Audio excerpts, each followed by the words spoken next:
Kitobni ovoz chiqarib o'qisa yaxshimi yo ovoz chiqarmay o'qisami? Maslahat berib yuboring debdilar. Juda ham ajoyib savol. Bu har ikkisining o'ziga yarasha qoidalari bor. Qisqacha qilib aytganda, o'qilayotgan narsani eshitish orqali bu yerda ko'proq sezgi ishtirok etadi va bu xotirada uzoqroq muddat saqlanib qolishligiga yordam berishi mumkin.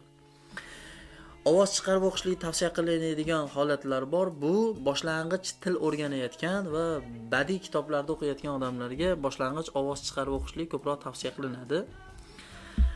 Ovoz chiqarib o'qish orqali siz o'zingizni notiqligingizni ham oshirasiz va diqqatni jamlanmayotgan odamlar, tez chalg'uvchi odamlarga ham ovoz chiqarib o'qishlik ba'zida tavsiya qilinadi.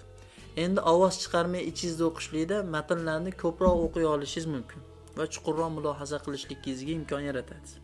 Va yana bir tavsiya, boshlang'ich kitob o'qiyotgan odamlar avval o'zingizni testdan o'tkazib oling. Ba'zida ovoz chiqarib o'qib ko'ring va ichingizda o'qib ko'ring.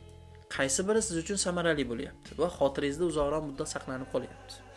Men bilgan ma'lumotlar shu, sizni qoniqtirgan bo'lsa xursandmiz. Agar yetkazib bera olmagan bo'lsangiz uzr so'raymiz va bizdan tajribali katta ustozlarni bu haqdagi fikrlarini ham o'qib eshitib olasiz degan umiddamiz. Assalomu alaykum.